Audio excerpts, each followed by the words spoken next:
Welcome to the Grow and Expand with S podcast, where we break through limitations, we heal from within, and we step into our highest, most fulfilled, and happiest lives. Now, any journey of growth and expansion will, at times, be overwhelming, abstract, and confusing. It's because we're still building the muscle as we head there. And it's for that reason that at the very heart of the Grow and Expand with S podcast, it was my intention to provide you with the tools, the techniques, the practices, the community, and the connection so that you can bridge the gap from wherever it is you find yourself today to wherever it is you're headed. Let's get started. So welcome to today, episode 1, the debut episode called Self-Love is Not Selfish. And now the reason I titled today's episode Self-Love is Not Selfish is because any journey of growth, any journey of transformation, and any journey of inner healing and becoming the best and highest version of yourself will guarantee trigger external responses around you that signals the message, choosing yourself and self-love is selfish. Those messages will be triggered either verbally, like people will literally say this to you, in their emotional responses, in how they react to you choosing yourself, that message will play out, and energetically how they respond to you. You will also feel that resistance when you start choosing you and you start choosing to grow and expand into your highest life. And it's for that reason that I wanted to tackle this topic head on so that you have a podcast episode to return to time and time again to serve as your reminder that self-love is not selfish. And not only is self-love not selfish, it is in fact the most selfless and life-giving act that you can ever give yourself and everyone around you. Now, you might be sitting there thinking, why is that, Sharné? How can that be selfless and how is that life-giving? And I want to just give you an example or a vision to sort of picture in your mind. I want you to have a little bit of a think about your life at the moment and all of the relationships that you know around you.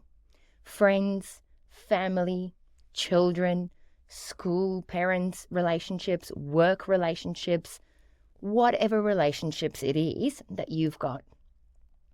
I want you to visualize that every single person has on their heart space a charger, a love charger, we'll call it for the purpose of this conversation. And of course, when that love charger is at 100%, we're free, we're laughing, we're happy, right? We're shining from the inside out, we're connecting, we're loving, there's joy, there's pleasure, there's fun. And of course, when we're on 0%, we are tired, we are exhausted, we are overwhelmed, we are in victimhood, we are in judgment, we are in gossip, okay? We are in resentment. And so I want you to see in your mind's eye for a moment, think about all of the friendships and all of the relationships in your current life. And I want you to notice how we as a society we run around trying to plug our charger into everyone else's love battery.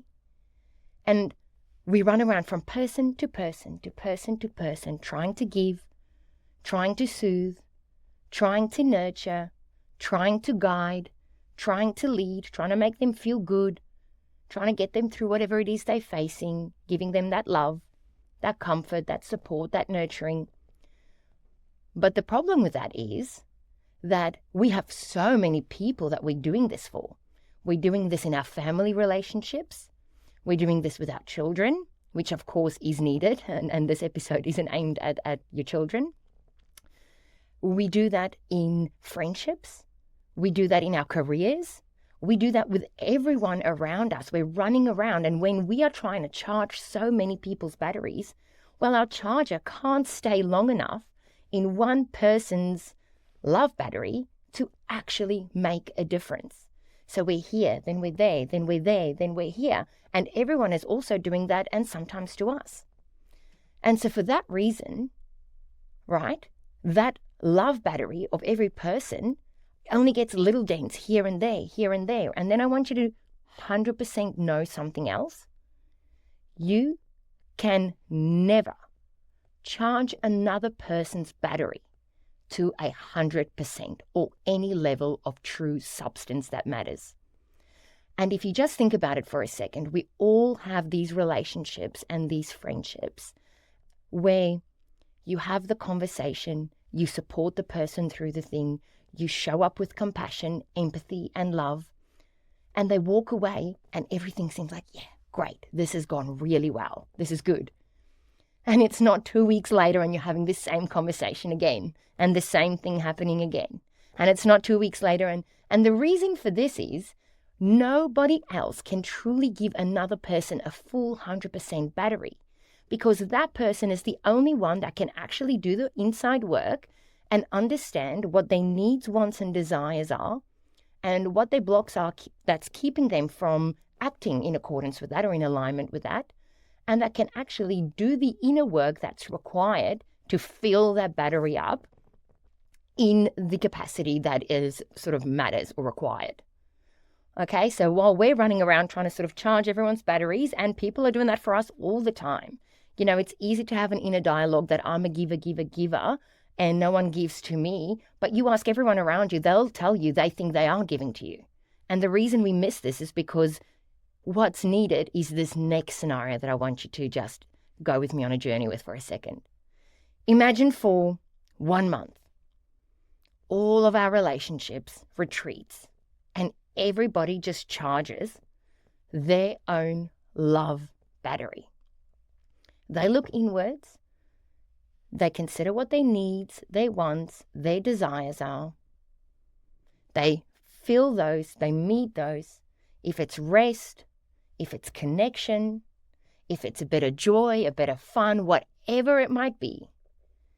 And we all then come back together after a month, and all of us has green love batteries.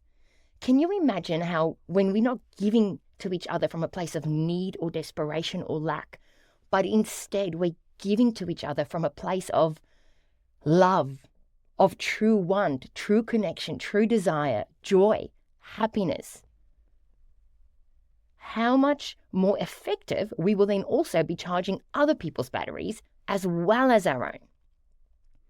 And so that's why at the very core of absolutely everything I stand for, it is the statement that self-love is not selfish. Choosing to step out and charge your own battery, whether or not everyone in your circle does that or not, which, you know, they won't, but you'll inspire them, you'll show them what's possible, and you'll do this for yourself first and foremost, and you will come out feeling so fulfilled, feeling so at peace, feeling so full that when you do still meet those people, when they require and as you want to and you desire to give, you will be meeting them from a place of a generosity of love that is available for you to give because you've got the battery.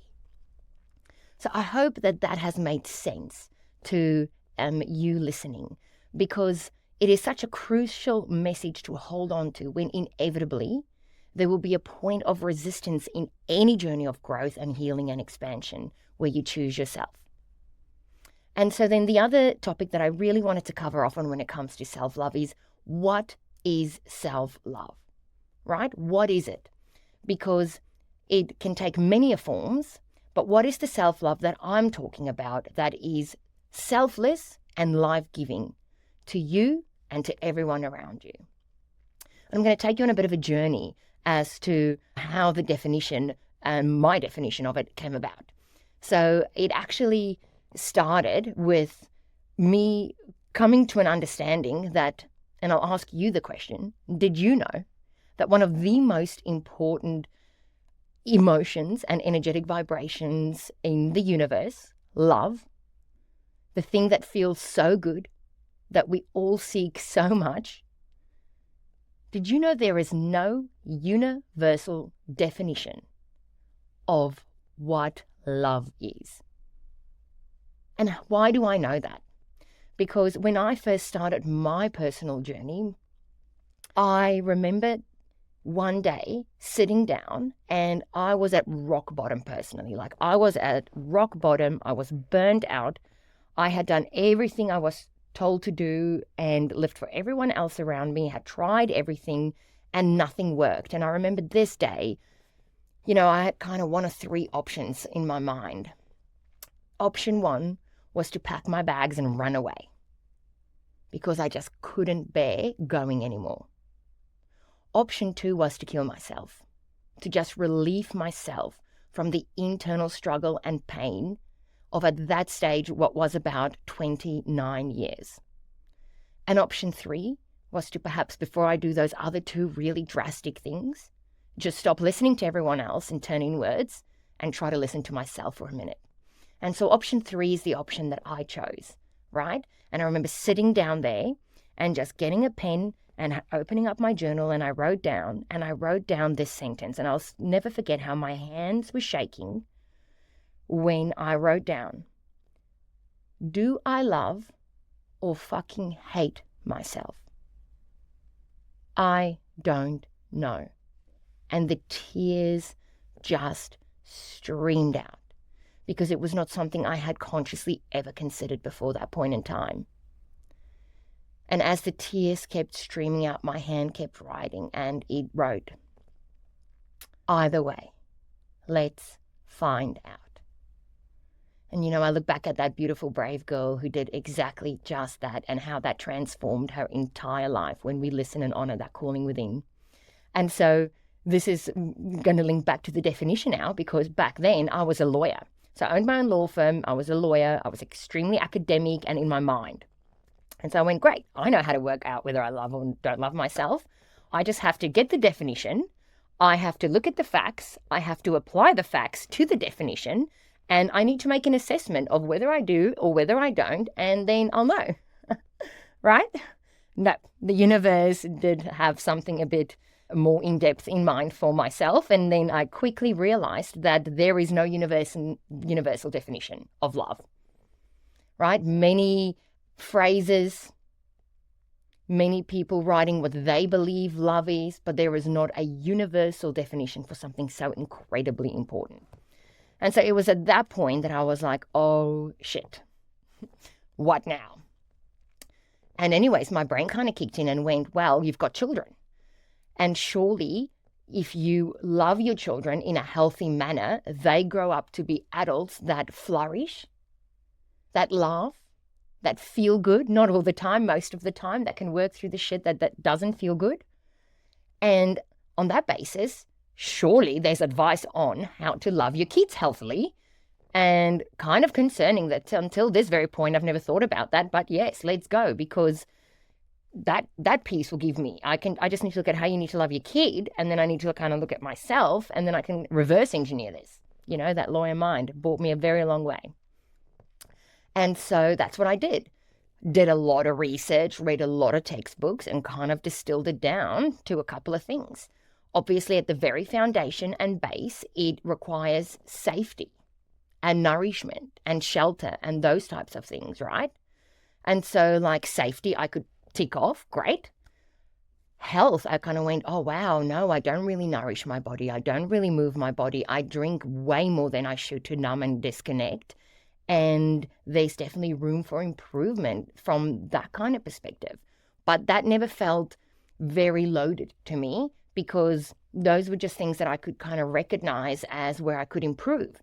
But as I kept reading, I started reading about emotional needs. And for me, at the very, very, very heart of my self-love journey, this is the piece of work that really made the difference.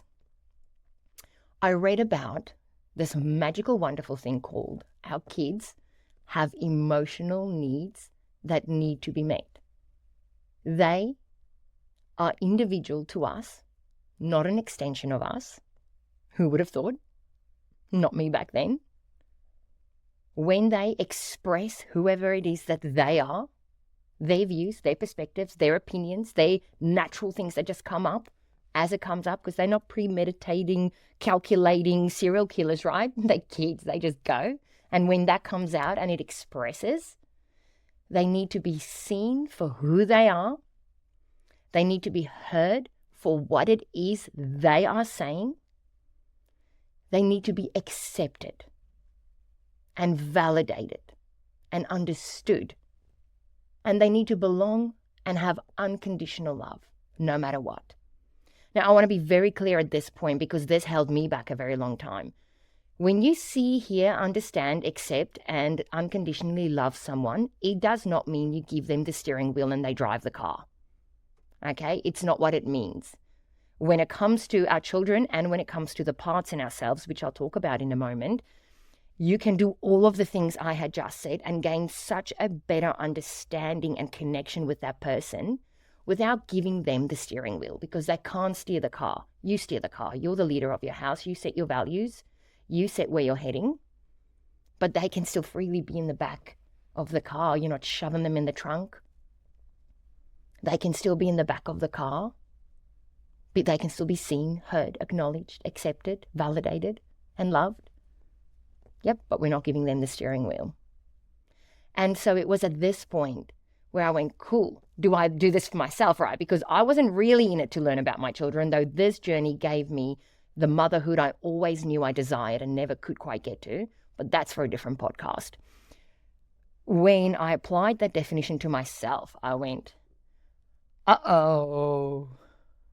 Like, I don't even know myself. Who even am I? And kind of all the pieces started to click in. For me as a child, I grew up with a narcissistic, abusive father in a household that was full of emotional and physical abuse.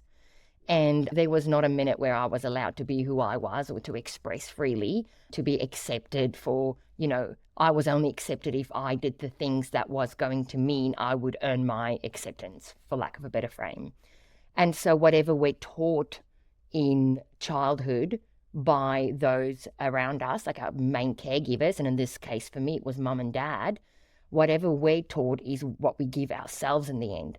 And that's the only reason they were like that, and my dad was like that, because that's obviously was his experience too.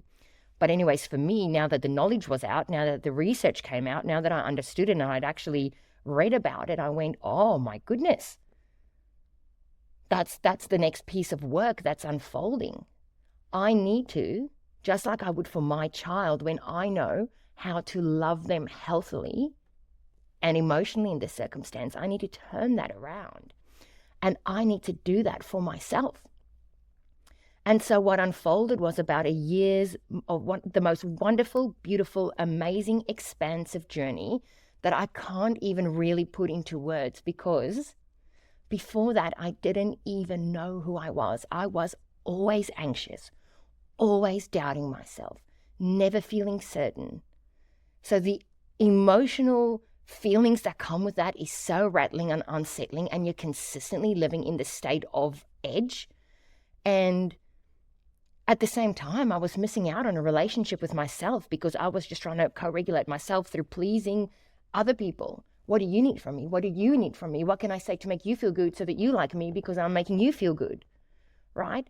And so what unfolded was this journey where I turned inwards and I saw each and every one of my parts. We all have parts. It's amazing once you discover it, right? There's your anger part. There's your feisty part.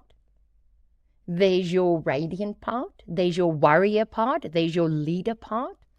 There's your victimhood part. There's the part of you that feels not good enough. There's a part of you that doesn't feel worthy. There's a part of you that is lovable and seeks love. Like, you have so many parts. And once you turn to each part and you hear that part, you see that part, you don't try to control the conversation with the part. You know the part is not going to get the steering wheel, so you can relax. I assigned my steering wheel to my leader. She has always known what she does, like she has always known, and that is how I got here today, because I gave her the steering wheel.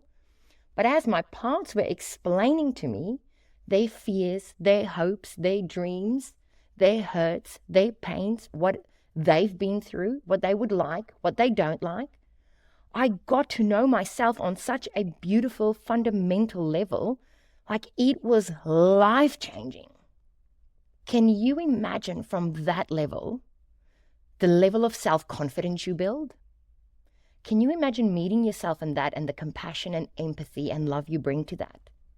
How certain, confident, accepting, loved you feel and all of those parts feel?